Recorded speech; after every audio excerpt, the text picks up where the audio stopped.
famosos lindões, Kreuzer aqui, e no vídeo de hoje vou falar sobre Lupin, que é a nova série da Netflix que estreou nessa sexta-feira, dia 8, e é aquele drama investigativo bem gostosinho de você acompanhar, super leve de acompanhar a história também, e nesse vídeo eu vou falar todos os detalhes com spoilers, então fiquem avisados, mas assim, é uma série que vale super a pena conferir, super curtinha, 5 episódios na primeira parte e as coisas desenrolam muito bem. A gente vai falar de tudo isso aqui. Mas antes, não esquece de se inscrever no canal e clicar no sininho para receber notificação para quando tiver um vídeo novo, que eu sempre trago as novidades dos filmes e das séries aqui para vocês o quanto antes. A gente acompanha a história do Assane Diop e o seu grande plano de provar a inocência do seu pai, acusado de roubo há 25 anos atrás do colar da rainha que pertencia à família Pellegrini, que seu pai trabalhava para ela. E para descobrir tudo isso, ele aplica golpes inspirado no grande protagonista da obra Lupin. A série é baseada nos livros de Maurice Leblanc, que foi escrito entre 1905 e 1941, e não só como a história da série é contada, mas também o protagonista. Ele de fato se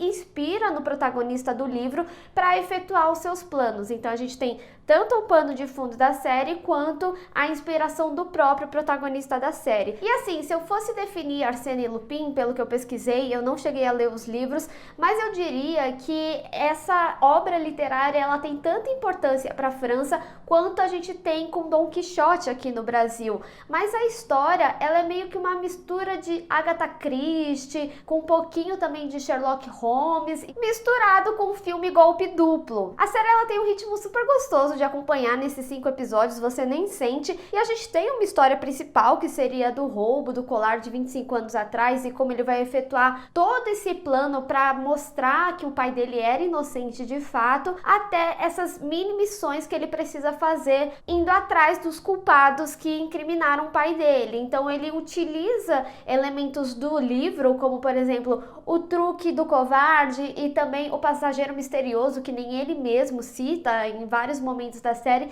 Então é muito legal porque, que nem eu tinha falado na minha análise de O Mundo Sombrio de Sabrina, eu gosto muito quando esses episódios, cada episódio tem um foco diferente, mas ainda assim a história principal ali tá rolando. Então isso é um dinamismo muito legal que a série tem. E mesmo que a gente tenha algumas resoluções que são bem convenientes ali, isso não atrapalha na série, porque a série realmente tem essa intenção de ser um drama investigativo mais leve, e ainda assim a série ela consegue ter reviravoltas que são bastante impressionantes. Por exemplo, eu não imaginaria que toda a questão ali do plano, depois você entende que ele de fato queria que aqueles bandidos fizessem parte do plano, porque ele sabia que eles não iam seguir exatamente como ele falou, e que ainda assim eles não levariam um colar original. Então isso realmente foi algo que me surpreendeu aí no episódio. E outra questão que também ajuda a série a ganhar mais ritmo é o fato deles trabalharem com flashbacks, tanto da história de 25 anos atrás, pra gente entender o contexto, até mesmo lá para os últimos capítulos a gente tem uma noção maior do passado dele já adulto, mas como ele teve o filho, e o filho vai ter uma grande importância aí para a parte 2, possivelmente, principalmente depois daquele final. Isso permite com que a história também traga alguns paralelos de narrativa, por exemplo,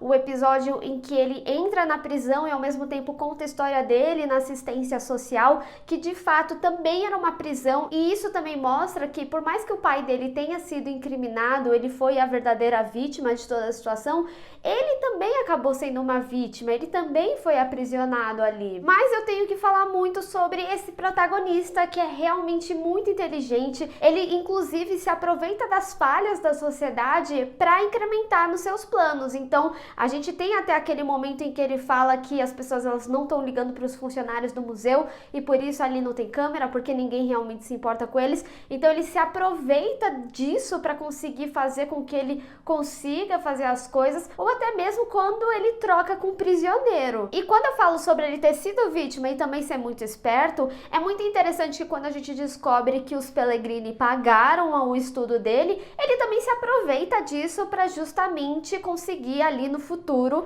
dar um golpe contra eles e de fato descobrir toda essa história. E eu gosto muito como a série te conta essa história, porque ela começa mostrando as habilidades do personagem, tanto ali dele roubar facilmente ou dele ter planos mirabolantes, e no final essa história ela tem muito mais pano de fundo profundo do que a gente imaginava. E é muito interessante como eles mostram como ele tem habilidade com as mãos, tanto para colocar uma joia ali no casaco, ou até mesmo dele roubar o isqueiro dos garotos que faziam bullying com ele na escola. Então é um talento que ele tem desde cedo e que vai ser essencial para tudo que a gente tá vendo aí no momento atual da série. E conforme a gente vai tendo essa noção de história, a gente vai percebendo como tudo realmente foi pensado. É bem aquele estilo de série que provavelmente quando a gente chegar no final, a gente vai entender pequenas partes do que foi acontecendo. Por exemplo, ele não precisava dever aqueles bandidos, porque ele provavelmente já tinha o dinheiro ali dos golpes que ele deu já na vida adulta. Então ele realmente precisava que fosse aqueles bandidos e que eles fossem pegos realmente. Então são pequenas coisinhas que você vai ligando ao longo da série que é muito legal. E é por isso que eu falo que quando tem algumas coisas que são bem convenientes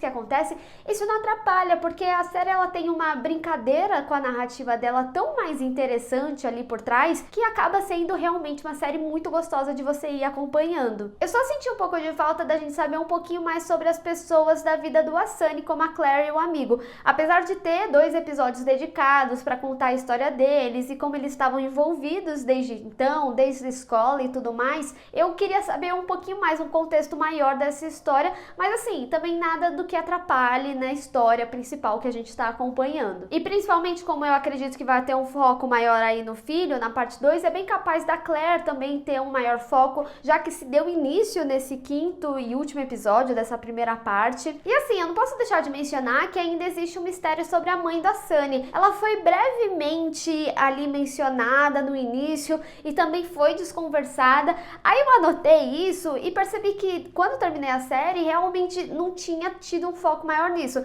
Então, eu não sei se realmente só foi uma menção, mas como eu anotei, eu fiquei um pouquinho curiosa para saber se eles vão explorar aí no futuro da série. E falando em mistério que te deixa curioso, ainda tem um desdobramento aí com a filha do Pellegrini, porque quando a gente chega ali no flashback de 2006, a gente vê que eles tiveram um envolvimento maior além daquele momento da piscina, como também nesse meio, né, entre ele agora em 2020 e no momento em que ele descobriria que era pai. Então a gente vê que eles mantiveram algum tipo de contato, que ela era apaixonada por ele, e eu acredito que inclusive ela pode acabar envolvida no plano, mesmo que ela sempre vai tirando o cavalinho da chuva, tá muito assim em cima só do pai, sabe? Quando vai ter um plot aí em algum envolvimento dela. E o fato dele dar o livro do Lupin pro filho dele me faz pensar que talvez algo possa acontecer com ele lá mais pro final também, porque da mesma forma que aconteceu com o pai dele, o Lupin foi a força dele para ele realizar o que ele precisava,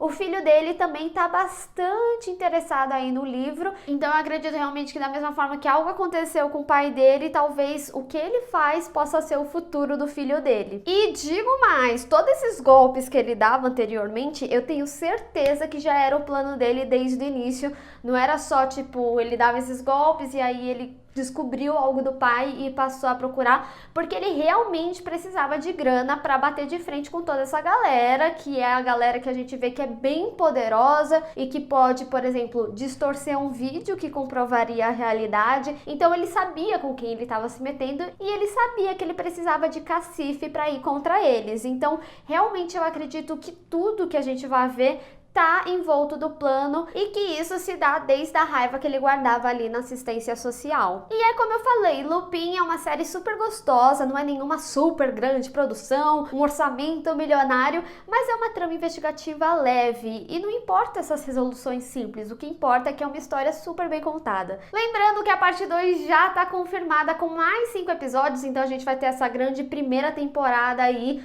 com 10 episódios e eu tô bem curiosa pra saber esse desfecho, principalmente depois que o detetive teve um embate ali dele com o Lupin da série. Mas eu quero saber de vocês, o que vocês acharam da série? Vocês gostaram, não gostaram? Tão curiosos pra como vai continuar? Vamos discutir.